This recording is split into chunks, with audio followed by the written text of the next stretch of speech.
عید الاضحیٰ میں آپ نے ناشتہ جو ہے وہ عید کی نماز پڑھنے کے بعد کرنا ہے، اور عید الفطر میں آپ جاتے ہوئے کچھ کھا کے جائیں گے۔ وہ جاتے ہوئے کیوں کھا کے جائیں؟ آپ نے اعلان کرنا ہے کہ روزے ختم ہو گئے ہیں بیسیکلی، کیونکہ آپ کی مسلسل روٹین تھی نا۔ تو بخاری مسلم میں حدیث ہے کہ 2 دن روزہ رکھنے سے اللہ نے مجھے منع فرمایا ہے۔ تو وہ جو منع ہونے کی جو ہے نا دلیل، وہ یہی ہے کہ آپ نے جاتے ہوئے کرنا ہے۔ تو اب بڑی عید میں بھی اگر آپ نے شام تک روزہ میں چلانا ہے تو اس سے تو منع کیا گیا۔ تو آپ ناشتہ کر لیں لیکن واپسی پہ کریں، جاتے ہوئے کچھ کھا کے نہ جائیں۔ تو یہ چیز ہے، ٹھیک ہو؟ علی بھی اگلا سوال ہے، قربانی کی کھال کس تنظیم کو دینی چاہیے؟ اس کے علاوہ وہ بھی کوئی مصرف ہو تو وہ بھی ہمیں بتا دیجیے۔ تنظیم دیکھیں جی، اب تو آلموسٹ تنظیمیں ٹھنڈی ہو گئی ہیں، کیونکہ کھالیں بہت سستی ہو گئی ہیں۔ جس طرح آج سے 20 سال پہلے بڑی کھال 5,000 روپے کی تھی، آج تو شاید وہ 25,000 کی ہوتی، لیکن تو اب 500 کے اوپر وہ کھالیں جو ہے نا وہ اٹھاتے ہی کوئی نہیں، اس پہ تو نمک ہی لگ جاتا ہے 100 روپے کا۔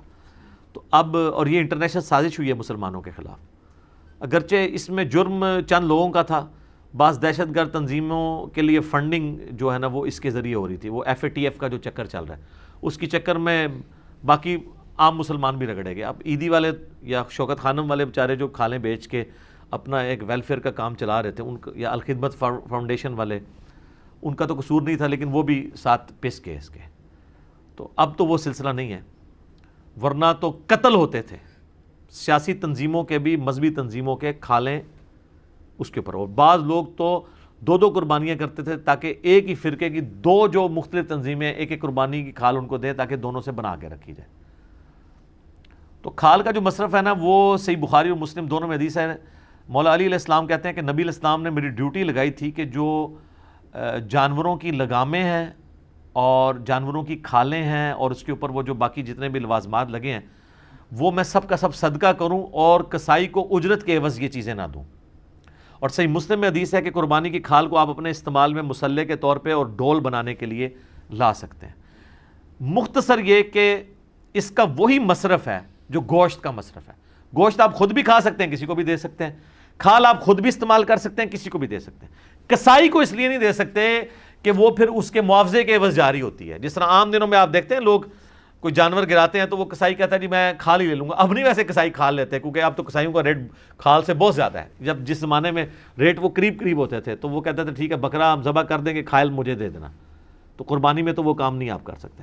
تو کھال کا مصرف یہ ہے کہ آپ کسی بھی تنظیم کو جو گورنمنٹ کی طرف سے رجسٹرڈ ہو، بینڈ نہ ہو، چاہے وہ سیاسی ہو یا مذہبی تنظیم ہے، آپ اس کو دے سکتے ہیں، خود بھی استعمال میں لے کے آ سکتے ہیں۔ ٹھیک ہو گیا؟ جزاکم اللہ۔ علی بھی اگلا سوال ہے، کیا غیر مسلم کو قربانی کا گوشت دیا جا سکتا ہے؟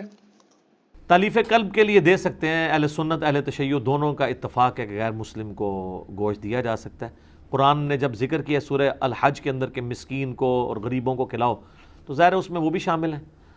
تو باقی جو لوگ کچھ احتیاط کرتے ہیں وہ کہتے ہیں آپ اس طرح کریں کہ جو آپ کا اپنا گوشت ہے وہ نہ دیں، آپ کے گھر جو دوسروں کا ہے وہ کسی اپنی کام کرنے والی کوئی کرسچن ہے اس کو آپ دے دیں۔ تو اگر کوئی زیادہ احتیاط میں جانا چاہتا ہے تو اس طریقے سے کر لیں، ورنہ اگر آپ قربانی کا گوشت ان کو بھی دیتے ہیں تو کوئی حرج نہیں ہے، تعریف قلب کے لیے ضرور دیا جا سکتا ہے۔ لیکن غریب مسلمانوں کو چھوڑ کے غریب غیر مسلموں کو تلاش کر کے دینا یہ بھی غلط ہے۔ اور قربانی والے دن جو آپ کے گھر آ جاتا ہے گوشت مانگنے کے لیے، تو سورہ الحج میں ہے کہ جو مانگنے والے ہیں ان کو بھی دو۔ آپ ان کو ڈانٹیں نا، تھوڑا دے دیں لیکن دیں ضرور، کوشش کریں کہ دے دیں۔ اور یہ اکثر لوگ کہتے ہیں یہ تو عیسائی ہے اس کو نہیں دینا، یہ تو فلاں ہے اس کو نہیں دینا۔ نہیں یار، اس انسان ہے نا، آپ دیں گے۔ یہ اسی لیے ہے کہ آپ نے اللہ کی راہ میں خرچ کرنا ہے، اس دن لوگوں کو کھانا کھلانا ہے۔ قرآن میں آپ نے دیکھا ہے جہاں بھی آیا نا کھانا کھلانے کی ترغیب دلائی گئی ہے، مسکین غریب، کہیں نہیں آیا مسلمان مسکین تے مسلمان غریب، جنرل آیا۔ اس طرح آیا نا کہ جس نے ایک جان کو بچایا اس نے پوری انسانیت کو بچایا، سورۃ المائدہ آیت نمبر 32۔ اور جس نے ایک جان کو ناحق قتل کیا اس نے پوری انسانیت کو قتل کیا۔ تو وہ ایک جان کی بات ہو رہی ہے، مسلمان کافر کی نہیں۔ حتیٰ کہ صحیح بخاری میں حدیث ہے جس نے ایک ذمی کافر کو بھی قتل کر دیا جنت کی خوشبو نہیں پائے گا، اگرچہ جنت کی خوشبو 40 سال کی مسافت سے آ رہی ہوگی۔ جو ٹیکس پیئر کافر ہے اس کو قتل کرنے والا بھی جنت میں نہیں جائے گا اگرچہ وہ مسلمان ہے۔ سر کتنا سینسٹیو مسئلہ ہے۔ تو یہ مسلمان کافر وقت کے اس حوالے سے اس فرق سے آپ باہر نکلیں، غریبوں کو کھلائیں، جو غریب ہے نا جی اس کو کھلانے کی ضرورت ہے۔